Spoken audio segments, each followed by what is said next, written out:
Hello friends, मैं Saurabh Suman SS exam गुरु YouTube channel पे आपका स्वागत करता हूं।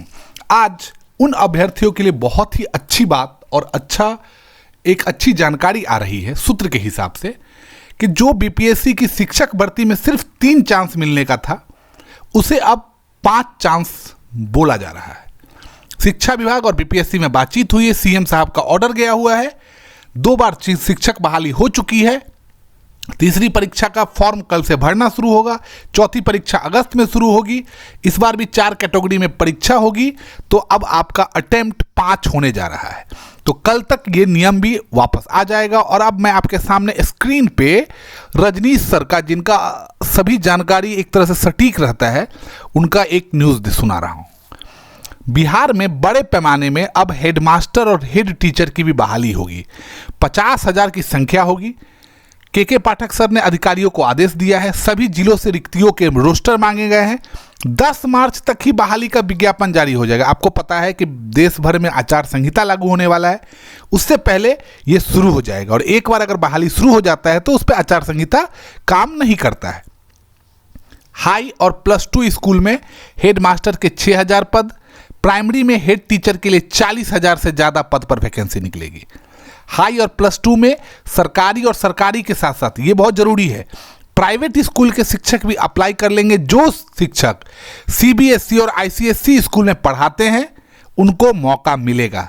जल्द ही रोस्टर तैयार होगा और बीपीएससी को वैकेंसी भेजी जाएगी और अप्रैल माह में इसका परीक्षा भी हो जाएगा। तो जो भी पढ़ाई कर रहे हैं उनके लिए देखिए, ये अच्छी खबर है। मैं आपको एक बात बता दूं, आज तक TRE 2 तक जिन भी अभ्यर्थियों का नहीं हुआ है वो अपना मनोबल नहीं नीचा करे। कारण वो इसलिए उनका नहीं हुआ है कि वो स्टूडेंट कमज़ोर है, उनका इसीलिए नहीं हुआ है, आधे से ज़्यादा का सब्जेक्ट कॉम्बिनेशन खराब है। आधे से ज़्यादा जिनका नहीं हुआ है उनके साथ दिक्कत यह है कि उनके सब्जेक्ट में वैकेंसी कम आई है, बाहरी स्टूडेंट के कारण उनका कट ऑफ हाई चला गया है, फर्जी स्टूडेंट सॉल्वर गैंग के बैठे जाने के कारण शिक्षकों की सीट खाली हुई, लेकिन आपका सप्लीमेंट्री 2 नहीं आया। नहीं तो 14 से 15,000 शिक्षक तो अभी निपट गए रहते, उनका हो गया रहता, उनको TRE 3 में फॉर्म भरने की जरूरत नहीं पड़ती। लेकिन तो आपकी किस्मत खराब है, आप कमजोर नहीं हैं। अब TRE 3 में आपके लिए चांस बढ़ा दिया गया। एक महीना, 15 दिन, 20 दिन सिर्फ आपको समय मिलता है। दिन रात तो आप फॉर्म भरने के चक्कर में लगे रहते हैं कि कब कौन सा नियम निकलेगा और आपके फॉर्म में सुधार की जरूरत पड़ जाएगी। इसीलिए आप अपने मनोबल को कम नहीं करें और आप पढ़ाई पर ध्यान दें। रजनीश सर का फिर से मैं बता रहा हूँ, सक्षमता परीक्षा में अब 3 बार की जगह शिक्षकों को 5 बार बैठने का मौका दिया जाएगा। मतलब जो नियोजित शिक्षकों के लिए हो रहा है उनका। और 5 बार में भी अगर वो पास नहीं होते हैं तो उनकी सेवा समाप्त नहीं होगी, मतलब तब सेवा समाप्त होगी। 3 बार में सेवा समाप्त हो रहा था, अब 5 बार में भी अगर वो पास नहीं करेंगे तब उनकी सेवा समाप्त होगी। शिक्षा विभाग इसके लिए भी करेगा। लेकिन मैं आपको यह भी बता दूं, इस पर भी शिक्षकों का विरोध जारी है।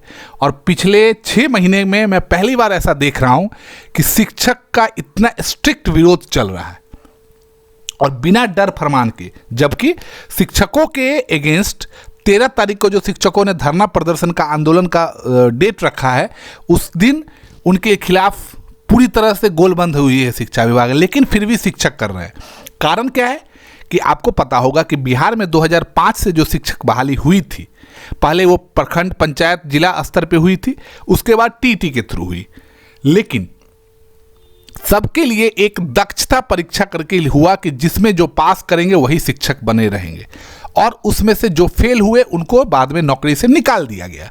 तो उनका दक्षता तो पहले ही चेक कर लिया गया है। अब आई बात राज्यकर्मी का दर्जा देने, मतलब आपका प्रमोशन होगा, मतलब शिक्षकों का एक टाइप का प्रमोशन है।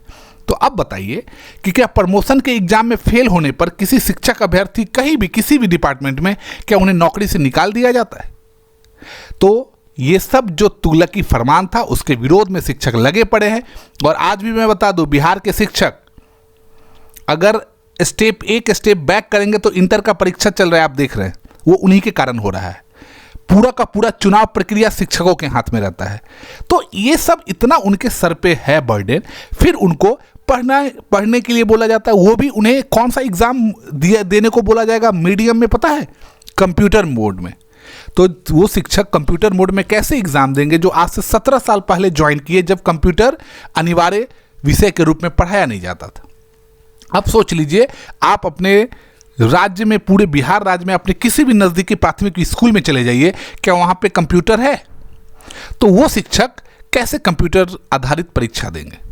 दूसरी बात, अब इतने दिनों तक शिक्षक जो कार्यरत हैं 17 साल से, अब उनके बहुत सारों के रिटायरमेंट के समय नज़दीक है, तो रिटायरमेंट में रूल रहता है ये सरकार का जनरली कि उन्हें नज़दीक के अपने होम सेंटर की तरफ भेज दिया जाता है। लेकिन यहाँ पे क्या होगा, उन्हें बोला जा रहा है कि आपको किसी और जिला में भेजा जा सकता है।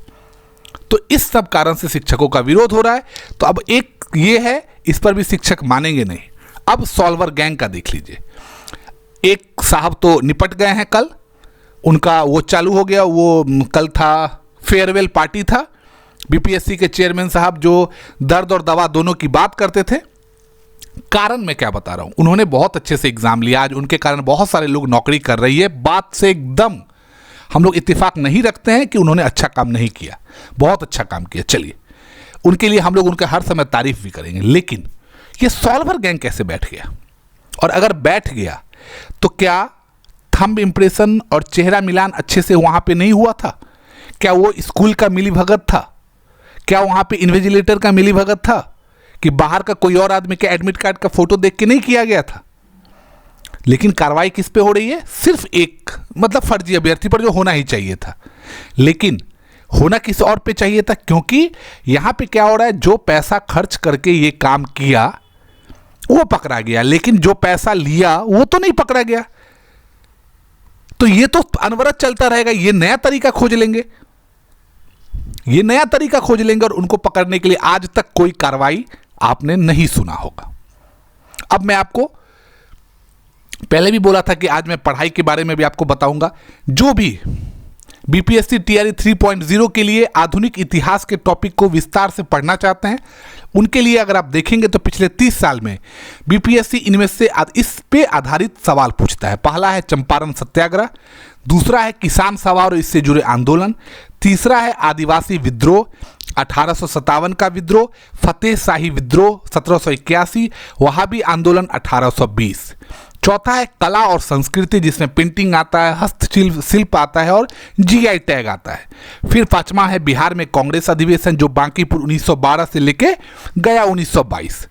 छठा है बिहार में स्वतंत्रता आंदोलन जिसमें असहयोग आंदोलन, नमक आंदोलन, भारत छोड़ो आंदोलन था और इनसे जुड़ी हस्तियां। सातवां है स्वतंत्रता आंदोलन के समय बिहार से प्रकाशित महत्वपूर्ण अखबार, किताब और लेखक। अब मैं आपको और बता देता हूं। आठवां है बिहार में स्थापित पार्टियां जिसमें थी स्वराज पार्टी, कांग्रेस सोशलिस्ट पार्टी, आजाद दस्ता, गोरक्षणी सभा इत्यादि, इनके बारे में। नौवां है बिहार प्रदेश कांग्रेस कमेटी और इसके अधिवेशन। 10वां है बक्सर की लड़ाई और बिहार में ईस्ट इंडिया कंपनी का शासन, डच और पुर्तगालियों का आगमन। 11वां है बंगाल और बिहार विभाजन, बिहार उड़ीसा विभाजन कब हुआ और बिहार के किन हस्तियों ने इसके लिए आवाज उठाई। 12वां है मुजफ्फरपुर बम कांड जो 1908 में हुआ था।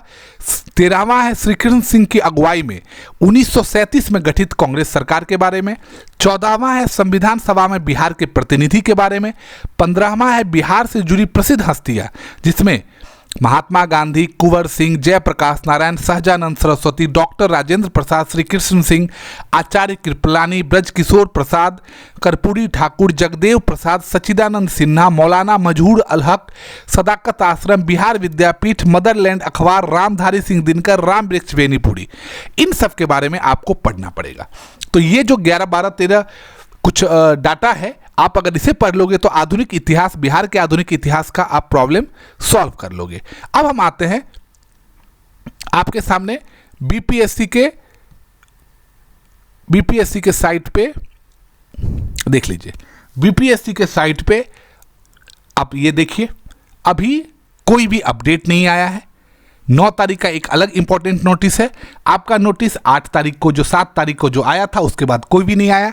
मैं कल फॉर्म के बारे में भी अपडेट करूंगा आपको, और भी किसी भी तरह की जानकारी आएगी आपको अपडेट करता रहूंगा। मेरे साथ जुड़ने के लिए बहुत बहुत धन्यवाद।